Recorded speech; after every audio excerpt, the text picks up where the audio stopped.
Hello viewers, in this video we will talk about the methods of acquiring knowledge. आइए इस video में हम जानेंगे नॉलेज को प्राप्त करने के अलग अलग तरीकों के बारे में। फिलोसोफर्स और एजुकेशनिस्ट उन्होंने अलग अलग स्पेसिफिक मेथड्स बनाए जिनसे नॉलेज को प्राप्त किया जाता है। वो कुछ इस प्रकार से हैं। पहला है appeal to authority. Knowledge which is attained by having confidence in authority is known as authoritative knowledge. जिस प्रकार का ज्ञान किसी अथॉरिटी पर्सन से लिया जाता है उस ज्ञान को authoritative knowledge कहा जाता है। This method of acquiring knowledge is related to the special fields of knowledge and the specialist working in these fields. इस प्रकार का ज्ञान किसी एक प्रकार के फील्ड या एरिया से संबंधित होता है और उसको जानने वाले किसी एक स्पेशलिस्ट से ग्रहण किया जाता है। That body of knowledge is accepted as true knowledge. इस प्रकार के जो ज्ञान प्राप्त होता है उसे ही सच्चा ज्ञान माना जाता है। सेकंड है appeal to tradition. Man depends for solutions to many of his problems on tradition. एक व्यक्ति अपनी बहुत सारी समस्याओं को सुलझाने के लिए ट्रेडिशन पर रिलाई करता है, आधार मानता है। He accepts many traditions of his forefathers और कल्चर। वो अपने पूर्वजों के बहुत सारे ट्रेडिशन को फॉलो करता है, कल्चर्स को मानता है। But it is not always necessary that everything accepted from our tradition is right and valid. लेकिन ये ज़रूरी नहीं कि एक व्यक्ति जो अपने ट्रेडिशन को पूरी तरह से फॉलो कर रहा हो वो पूरी तरह से सही हो। History is the proof that many traditions which prevailed for years were later found to be wrong and had to be rejected. History ने ये प्रूव करके दिखाया है कि बहुत सारे ऐसे ट्रेडिशंस जो सालों साल लोग मानते गए, बाद में वो लोगों ने ही स्वीकार किया कि वो गलत है और उन्होंने उसे रिजेक्ट किया। Therefore, we should evaluate the knowledge acquired from the tradition before accepting it. इसीलिए अब लोगों ने ये जानना शुरू किया कि ट्रेडिशन से को मानते हुए हमें ये भी जानना ज़रूरी होता है कि ये ज्ञान सही है या गलत है। नंबर थर्ड है appeal to senses. In this case senses are the main source of knowledge. One's awareness of self takes place through senses. एक व्यक्ति अपनी इंद्रियों के द्वारा जो ज्ञान प्राप्त करता है उसे सेंसेस के द्वारा अर्जित किया हुआ ज्ञान माना जाता है। In this method, the intake of certain external factors from the environment. वो अपने environment को देखकर, छूकर, समझकर ज्ञान को अर्जित करता है। नंबर फोर्थ है inductive and deductive method. Inductive methods starts with particular example. Inductive method जो है वो किसी एक निश्चित उदाहरण से शुरू होते हैं। Learner tries to arrive at a certain conclusion. एक सीखने वाला व्यक्ति एक सर्टेन कंक्लूजन, सर्टेन निष्कर्ष पर आता है which is known as generalization, जिसे वो जनरलाइज फॉर्म में एक्सेप्ट करता है और उसे एक फॉर्मूला मानता है, एक प्रिंसिपल मानता है।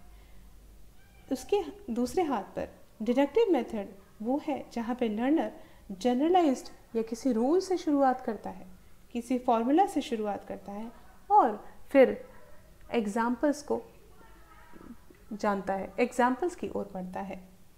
इसीलिए हम कह सकते हैं कि नॉलेज इंडक्टिवली और डिडक्टिवली दोनों ही तरह से अर्जित की जाती है। नंबर फिफ्थ पॉइंट है appeal to experience. Experience is one of the important source of acquiring knowledge. Our own personal experiences और that of others is the most primitive, familiar and fundamental sources of knowledge. We learn many things from our own experience in our day-to-day life. जिस ज्ञान को हम अपने अनुभव के द्वारा जानते हैं, सीखते हैं, उसी ज्ञान को हम अपील टू एक्सपीरियंस कहते हैं। नंबर सिक्स्थ है intuition. Elements which help to attain knowledge through intuitive method are inspiration and illumination. वो इंग्रेडिएंट, वो चीज़ें जो हम इंट्यूशन को बढ़ावा देती है, वो है इंस्पिरेशन, प्रेरणा, और इल्यूमिनेशन यानी कि अंतर्ज्ञान होना। These elements bring a structural change in the mental faculties of the learner। ये जो एलिमेंट्स होते हैं वो एक लर्नर के अंदरूनी मस्तिष्क में बहुत बदलाव लेकर आते हैं। नंबर 7th पॉइंट है concentration and meditation. Concentration is an activity of mind. Concentration जो है वो एक माइंड की एक्टिविटी होती है। In it, mental energy is focused on physical aid like candlelight, flame, or social object. In meditation, one concentrates for a longer time on any idea or image or mantra. Concentration में, meditation में एक व्यक्ति बहुत लंबे समय तक किसी एक मंत्र या किसी एक इमेज, पिक्चर या किसी एक आइडिया पर फोकस करता है। Thus, both concentration and meditation are the foundation of attaining knowledge. They lead an individual to infer and make link of the facts of knowledge to meaningful whole. Number 8 है observation and related process. Observation यानी कि किसी चीज़ को अनुभव कर सीखना और उससे संबंधित क्या क्या प्रक्रियाएं हैं, उन सारी सब प्रक्रियाओं को इसमें काउंट किया जाता है। In this case there are 4 sub processes of attaining knowledge. These are observation. Observation internal हो सकता है, एक्सटर्नल हो सकता है। वो नेचुरल ऑब्जर्वेशन भी हो सकता है या फिर किसी साइंटिफिक इंस्ट्रूमेंट के द्वारा सीखा गया ऑब्जर्वेशन भी हो सकता है। नंबर 2 है एक्सप्लेनेशन। ज्ञान से संबंधित जो फैक्ट होते हैं वो लॉजिकल मैनर में एलैबोरेट किए जाते हैं, उनको लॉजिकल मैनर में समझाया जाता है। And knowledge is accepted in a cohesive order. और जो उससे प्राप्त ज्ञान होता है उसको एक्सप्लेनेशन से ही समझा जाता है। नंबर 3 है prediction. This process is related to the principle of cause and effect. ये जो प्रोसेस है वो कॉज और इफेक्ट यानी कि कोई काम होता है और उसका प्रभाव होता है, उसके प्रिंसिपल से सीखा जाता है। The results are predicted. जो इसके रिजल्ट्स होते हैं वो प्रेडिक्ट किए जाते हैं। Both cause and effect are to be understood in a specific relationship. और कॉज और इफेक्ट को किसी एक निश्चित संबंध से समझा जाता है। नंबर 4 है control. In this process results are filtered out by effective control on certain factors. इस प्रोसेस में रिजल्ट्स जो होते हैं वो फिल्टर किए जाते हैं by effective control on certain factors. कुछ फैक्टर्स पर जो है एक प्रकार का कंट्रोल करके और फिर रिजल्ट्स निकाले जाते हैं और उससे ज्ञान को प्राप्त किया जाता है।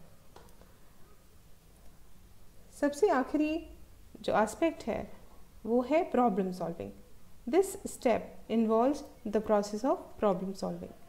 The solution of a problem becomes a part of knowledge.